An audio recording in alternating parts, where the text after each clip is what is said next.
प्रश्न है, किसके नेतृत्व में क्रांतिकारियों ने 1928 ईस्वी में लाहौर के तत्कालीन सहायक पुलिस कप्तान सैंडर्स को गोली मारकर हत्या कर दी? उत्तर है भगत सिंह। अगला प्रश्न है, 1929 में कांग्रेस ने किस अधिवेशन में पूर्ण स्वराज की घोषणा की थी? तो उत्तर है लाहौर अधिवेशन 1929 में।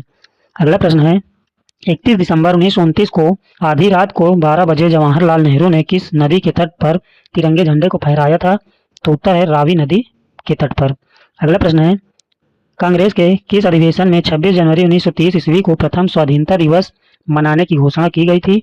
तो उत्तर है लाहौर अधिवेशन 1929 ईस्वी में। अगला प्रश्न है, हिंदुस्तान सोशलिस्ट रिपब्लिक एसोसिएशन की स्थापना किसने की थी? तो उत्तर है चंद्रशेखर आजाद ने। अगला प्रश्न है, 1929 में लाहौर अधिवेशन किसकी अध्यक्षता में हुआ था? तो उत्तर है जवाहरलाल नेहरू के अध्यक्षता में हुआ था। अगला प्रश्न है, सविनय अवज्ञा आंदोलन की शुरुआत कब की गई थी? तो उत्तर है 1930 ईस्वी में। अगला प्रश्न है, गांधी इरविन समझौता को अन्य किस नाम से जाना जाता है? तो उत्तर है दिल्ली समझौता के नाम से। अगला प्रश्न है, गांधी इरविन समझौता कब हुआ था? तो 4 मार्च 1931 ईस्वी में। अगला प्रश्न है, किस समझौते के बाद महात्मा गांधी ने सविनय अवज्ञा आंदोलन को स्थगित कर दिया था? स्थगित मतलब रोक दिया था। तो उत्तर है गांधी इरविन समझौता। अगला प्रश्न है, महात्मा गांधी ने किस गोलमेज सम्मेलन में भाग लिया था? तो उत्तर है द्वितीय गोलमेज सम्मेलन में। अगला प्रश्न है, प्रथम गोलमेज सम्मेलन का आयोजन कब किया हुआ था? तो उत्तर है 12 नवंबर 1930 ईस्वी को। अगला प्रश्न है, तृतीय गोलमेज सम्मेलन कब हुआ था? तो उत्तर है 17 नवंबर 1932 ईस्वी को। नोट में है, तीनों गोलमेज सम्मेलन का आयोजन लंदन में किया गया था। अगला प्रश्न है, किस भारतीय ने तीनों गोलमेज सम्मेलन में भाग लिया था? तो उत्तर है डॉक्टर भीमराव अम्बेडकर ने। अगला प्रश्न है, सुखदेव, भगत सिंह और राजगुरु को किस वर्ष फांसी पर लटका दिया गया था? तो उत्तर है 23 मार्च 1931 ईस्वी को। अगला प्रश्न है, कांग्रेस सोशलिस्ट पार्टी की स्थापना कब की गई थी? तो उत्तर है 1934 ईस्वी में। अगला प्रश्न है, 1939 ईस्वी में फॉरवर्ड ब्लॉक की स्थापना किसने की थी? तो उत्तर है सुभाष चंद्र बोस ने। अगला प्रश्न है, मोहम्मद अली जिन्ना ने किस वर्ष भारत से अलग पाकिस्तान की मांग की थी? तो उत्तर है 1940 ईस्वी को। अगला प्रश्न है, भारत छोड़ो आंदोलन की शुरुआत कब की गई थी? तो उत्तर है 9 अगस्त 1942 ईस्वी में। अगला प्रश्न है, भारत छोड़ो आंदोलन में किसने करो या मरो का नारा दिया था? तो उत्तर है महात्मा गांधी ने।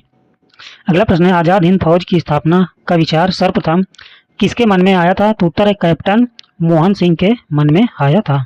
अगला प्रश्न है, कैप्टन मोहन सिंह ने किस वर्ष आजाद हिंद फौज की स्थापना की थी? तो उत्तर है 1 सितंबर 1942 ईस्वी को। अगला प्रश्न है, आजाद हिंद फौज का सफलतापूर्वक स्थापना का श्रेय किसे दिया जाता है? तो उत्तर है रास बिहारी बोस को। अगला प्रश्न है, 23 जनवरी 1897 ईस्वी को सुभाष चंद्र बोस का जन्म कहाँ हुआ था? तो उत्तर है कटक, जो इस समय उड़ीसा राज्य में है। अगला प्रश्न है, 19 फरवरी 1946 ईस्वी को बंबई में किस समुद्री जहाज के नौसैनिकों ने नौसेना विद्रोह किया था? तो उत्तर है INS तलवार। अगला प्रश्न है, किसके नेतृत्व में 24 मार्च 1946 ईस्वी को कैबिनेट मिशन भारत आया? तो उत्तर है पैथिक लॉरेंस। अगला प्रश्न है, माउंटबेटन योजना को कांग्रेस कार्य समिति ने किस वर्ष अस्वीकार किया? तो उत्तर है 3 जून 1947 ईस्वी को। अगला प्रश्न है, भारत की आज़ादी के समय इंग्लैंड का सम्राट कौन था? तो उत्तर है जॉर्ज छठा था। अगला प्रश्न है, स्वतंत्रता प्राप्ति के समय कांग्रेस के अध्यक्ष कौन थे? तो उत्तर है JB कृपलानी थे। अगला प्रश्न है, स्वतंत्रता प्राप्ति के समय ब्रिटेन का प्रधानमंत्री कौन था? तो उत्तर है क्लीमेंट एटली था। अगला प्रश्न है, अखिल भारतीय हरिजन संघ की स्थापना किसने की थी? तो उत्तर है महात्मा गांधी ने। अगला प्रश्न है, कांग्रेस का प्रथम ब्रिटिश अध्यक्ष कौन था? तो उत्तर है जॉर्ज यूल था। अगला प्रश्न है, पंजाब में डंडा फौज का गठन किसने किया था? तो उत्तर है चमनदीप ने। अगला प्रश्न है, देव समाज के संस्थापक कौन थे? तो उत्तर है शिव नारायण अग्निहोत्री थे। अगला प्रश्न है, आत्मसम्मान आंदोलन की शुरुआत किसने की थी? तो उत्तर है रामस्वामी नायकर थे। अगला प्रश्न है, निरंकारी आंदोलन की शुरुआत किसने की थी? तो उत्तर है दयाल दास ने की थी। अगला प्रश्न है, सबसे कम उम्र में फांसी पाने वाले क्रांतिकारी कौन थे? तो उत्तर है खुदीराम बोस थे। अगला प्रश्न है, इनकलाब जिंदाबाद का नारा किसने दिया था? तो उत्तर है भगत सिंह ने। अगला प्रश्न है, भगत सिंह को फांसी की सजा सुनाने वाला न्यायाधीश कौन था? तो उत्तर है GC हिल्टन था। अगला प्रश्न है, महात्मा गांधी को सर्वप्रथम महात्मा किसने कहा था? तो उत्तर है रविन्द्रनाथ टैगोर ने कहा था। अगला प्रश्न है, महात्मा गांधी को सर्वप्रथम राष्ट्रपिता कहकर किसने संबोधित किया? तो उत्तर है सुभाष चंद्र बोस ने। अगला प्रश्न है, सुभाष चंद्र बोस को सर्वप्रथम नेताजी किसने कहा था? तो उत्तर है एडोल्फ हिटलर ने। अगला प्रश्न है महात्मा गांधी का राजनीतिक गुरु कौन था? तो उत्तर है गोपाल कृष्ण गोखले था। अगला प्रश्न है भारत का बिस्मार्क किसे कहा जाता है? तो उत्तर है सरदार वल्लभ भाई पटेल को। अगला प्रश्न है वल्लभ भाई पटेल को सरदार की उपाधि किसने दी थी? तो उत्तर है 1928 ईस्वी में वारदोली सत्याग्रह के बाद वहां की महिलाओं ने दिया था। अगला प्रश्न है शुद्धि आंदोलन के संस्थापक कौन थे? तो उत्तर है दयानंद सरस्वती थे। अगला प्रश्न है 19वीं शताब्दी के भारतीय पुनर्जागरण का पिता किसे कहा जाता है? तो उत्तर है राजा राम मोहन राय को। अगला प्रश्न है महात्मा गांधी को अर्धनग्न फकीर किसने कहा था? तो उत्तर है सर विंस्टन चर्चिल ने। अगला प्रश्न है यंग बंगाल आंदोलन का प्रवर्तक कौन था? तो उत्तर है विवियन डेरिजियो था। अगला प्रश्न है बिना ताज का बादशाह किसे कहा जाता है? तो उत्तर है सुरेंद्र नाथ बनर्जी को। अगला प्रश्न है किसे हर्मिट ऑफ शिमला का भी कहा जाता है? तो उत्तर है ए ओ ह्यूम को। अगला प्रश्न है grand old man of India किसे कहा जाता है? तो उत्तर है दादा भाई नौरोजी को। अगला प्रश्न है लोकहितवादी के नाम से किसे जाना जाता है? तो उत्तर है गोपाल हरि देशमुख को। अगला प्रश्न है कांग्रेस के प्रथम मुस्लिम अध्यक्ष कौन थे? तो उत्तर है बदरुद्दीन तैयबजी थे। अगला प्रश्न है किस एक्ट को बिना अपील, बिना वकील तथा बिना दलील का कानून कहा गया? तो उत्तर है रॉलेट एक्ट को। अगला प्रश्न है 1919 ईस्वी में खिलाफत आंदोलन की शुरुआत किसने की थी? तो उत्तर है मोहम्मद अली और शौकत अली ने। अगला प्रश्न है पाकिस्तान शब्द के जन्मदाता कौन थे? तो उत्तर है चौधरी रहमत अली थे। अगला प्रश्न है क्रिप्स प्रस्ताव को किसने यानी इंग्लिश में it is a post dated cheque कहा था? तो उत्तर है महात्मा गांधी ने। अगला प्रश्न है आर्य महिला सभा की स्थापना किसने की थी? तो उत्तर है पंडित रमाबाई। अगला प्रश्न है सर विलियम जोन्स ने किस वर्ष एशियाटिक सोसाइटी की स्थापना की थी? तो उत्तर है सन 84 ईस्वी में। अगला प्रश्न है 1873 ईस्वी में सत्य शोधक समाज की स्थापना किसने की थी? तो उत्तर है ज्योतिबा फूले ने। अगला प्रश्न है राजा राम मोहन राय ने किस वर्ष ब्राह्म समाज की स्थापना की थी? तो उत्तर है 1828 ईस्वी में। अगला प्रश्न है दयानंद सरस्वती ने किस वर्ष आर्य समाज की स्थापना की थी? तो उत्तर 1875 ईस्वी को। अगला प्रश्न है 1905 ईस्वी में सर्वेंट्स ऑफ इंडिया सोसाइटी की स्थापना किसने की थी? तो उत्तर है गोपाल कृष्ण गोखले ने। अगला प्रश्न है 1906 ईस्वी में मुस्लिम लीग की स्थापना किसने की थी? तो उत्तर है आगा खां तथा सलीम उल्लाह ने। अगला प्रश्न है 1912 ईस्वी में विश्व भारती की स्थापना किसने की? तो उत्तर है रविन्द्रनाथ ठाकुर ने। अगला प्रश्न है 1943 ईस्वी में आजाद हिंद सरकार का गठन किसने किया था? तो उत्तर है सुभाष चंद्र बोस ने। अगला प्रश्न है 1920 ईस्वी में अखिल भारतीय ट्रेड यूनियन की स्थापना किसने की थी? तो उत्तर है एन.एम. जोशी ने। अगला प्रश्न है बंग भंग आंदोलन की शुरुआत कब की गई थी? तो उत्तर है 1906 ईस्वी को।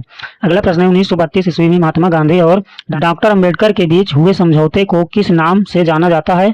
तो उत्तर है पूना पैक्ट के नाम से। अगला प्रश्न है 8 अगस्त 1940 ईस्वी को किस वायसराय ने अगस्त प्रस्ताव पेश किया था? तो उत्तर है वायसराय लिनलिथिको ने। अगला प्रश्न है 1951 ईस्वी में भूदान आंदोलन की शुरुआत किसके द्वारा की गई? तो उत्तर है विनोबा भावे के द्वारा।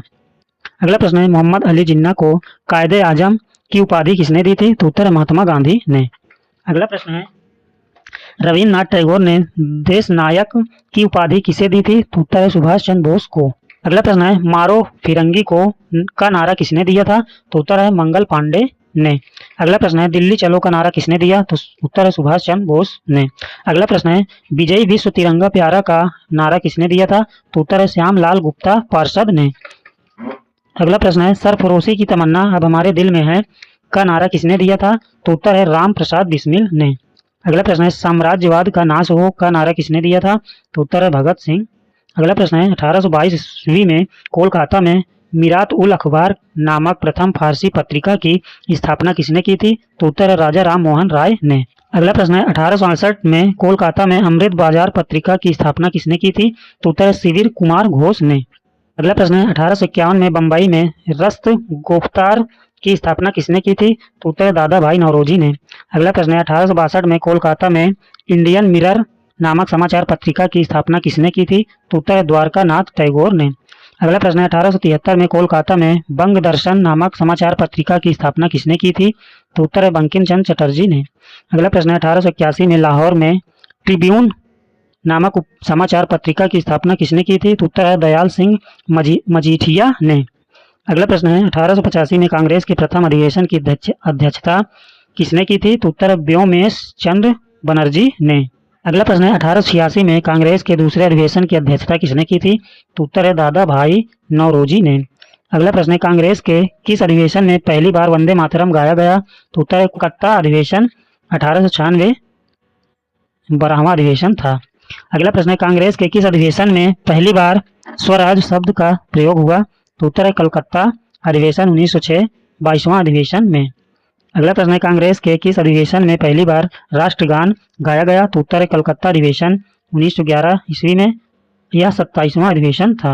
अगला प्रश्न है कांग्रेस अधिवेशन की अध्यक्षता करने वाली प्रथम महिला कौन थी? तो उत्तर है एनी बेसेंट थी। 1917 में कलकत्ता में 33वें अधिवेशन की अध्यक्षता की थी। अगला प्रश्न है हर्यंक वंश का अंतिम शासक कौन था? तो उत्तर है नागदशक था। अगला प्रश्न है शिशुनाग वंश का संस्थापक कौन था? तो उत्तर है अमात्य शिशुनाग था। अगला प्रश्न है शिशुनाग वंश का अंतिम शासक कौन था? तो उत्तर है नंदीवर्धन था। अगला प्रश्न है नंद वंश का संस्थापक कौन था? तो उत्तर है महापद्मनंद था।